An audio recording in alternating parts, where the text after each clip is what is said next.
antiguíssima tradição folclórica rural difundida no Vêneto, que traz consigo a religiosidade do povo vêneto, os quais sempre foram crentes, seja nos tempos da religião venética, isso é, nos tempos antes do cristianismo, seja nos tempos cristãos também. Traz à tona um pouco os nossos laços com o sobrenatural, mas também a nossa forma de ver o mundo e os fenômenos da natureza, que, nessa tradição em específico, tem a capacidade de prever o futuro, portanto, serve-nos como oráculo. E eu estou falando sobre a antiga tradição vêneta da Barca de São Pedro, em clara referência ao Santo Apóstolo. Tradição que se fez presente aí nos grupos de WhatsApp, nessa semana ao menos, para aquelas pessoas assim como eu que ainda mantêm contato com o pessoal lá do Vêneto. E você, quer saber mais sobre essa antiga tradição? Então não sai daí. Sani cari Veneti, me chamo Fernando Menegatti e estou qual é o canal Lengua Mare. A tradição da Barca de São Pedro, como eu disse, é uma tradição antiguíssima e consistente. Isso é, ela é praticada todos os anos, sempre no mesmo dia, assim como muitas e muitas outras tradições dos vênetos. Nós, vênetos, podemos dizer que somos um povo que adoramos as coisas do passado e temos pavor em deixar morrer as tradições. Mas, Fernando, que tradição é essa que eu nunca ouvi? Como é que se faz isso? E é isso mesmo que eu vou falar para você agora, mas antes disso, não deixa de curtir o vídeo, de se inscrever no canal caso ainda não seja inscrito e, obviamente, de compartilhar esse conteúdo com mais pessoas, porque essa é a métrica que o YouTube usa para ver se esse canal é interessante, se os vídeos que estão aqui são interessantes e, obviamente, para ver se, em especial, esse vídeo aqui, ele é relevante para você que é o público desse canal. Então não deixa de fazer essas coisas, curtir o vídeo, se inscrever e compartilhar. A tradição da Barca Vêneta de São Pedro consiste no costume de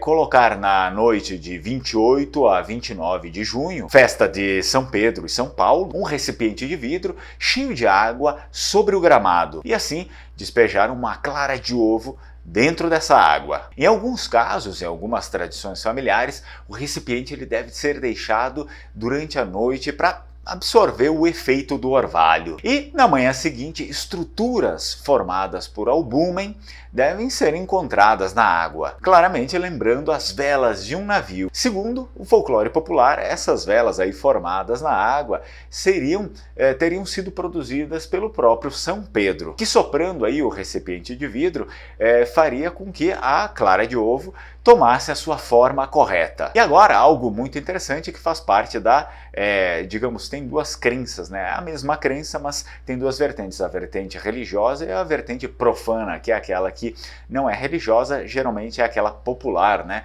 Criada pelos populares. Aquela religiosa consiste apenas sobre o fato de São Pedro e acabou. Agora, a vertente profana, né? Que enfim, parece uma coisa muito ruim, mas na verdade é só o mito popular. O mito popular, ele diz que, dependendo do formato das velas, os fazendeiros conseguiam prever as condições climáticas. As velas abertas indicavam a chegada do sol, enquanto as velas fechadas e finas indicavam a chegada da chuva. E reza a lenda que se você criar um belo veleiro, isso será um presságio para uma excelente colheita. É uma festa que tem as suas raízes ainda lá na Roma Antiga, onde no dia 29 de junho, Quirino, uma divindade sabina, equiparada a Rômulo, foi comemorada aí com grandes festas. A solenidade, portanto, lembrou os dois gêmeos fundadores da cidade. E então os cristãos se inspiraram nessa festa, transfigurando-a a uma festa dedicada aos apóstolos, considerados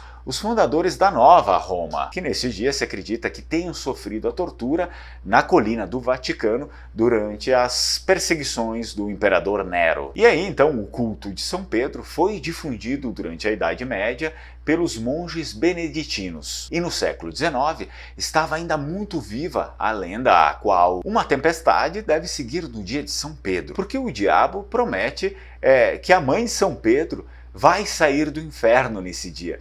Tem todo um mito, uma lenda do porquê a mãe de São Pedro estaria no inferno, vocês podem buscar isso. E com medo de tempestades repentinas causadas por trovoadas, os pescadores, obviamente, não lançavam suas redes ao mar. E no Lago de Garda, na província de Verona, os pescadores acreditam no contrário, que justamente a noite anterior é muito propícia para a pesca. E aí, o que você achou? Me deixa aí nos comentários, me diz se você já sabia, se não sabia, escreve aí se você já conhecia essa tradição ou se passou a conhecer agora. E eu aproveito para avisar aqui as inscrições para a última turma de Língua Vêneta Online de 2022 abriram hoje. Eu vou deixar o link das inscrições para o curso online aqui embaixo da descrição do vídeo. Você pode ir lá, ler, ver direitinho e se tiver dúvidas, escreve para mim no contato @lenguamare.com, a gente até pode se falar depois por WhatsApp, sem problema nenhum. Então se você tem interesse em aprender a língua vêneta, aproveita agora que é online e ainda não se tem previsão alguma para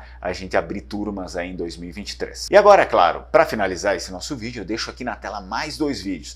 Um deles é recomendação minha e a outra é recomendação do YouTube. Então vai lá, assiste, que ele tem tudo a ver com o que eu estou falando aqui, com as tradições dos Vênetos. Bravo, ben nostro comunque, a gente de sesto qua me finisce me parte e se vediamo in la prossima. Ciao ciao!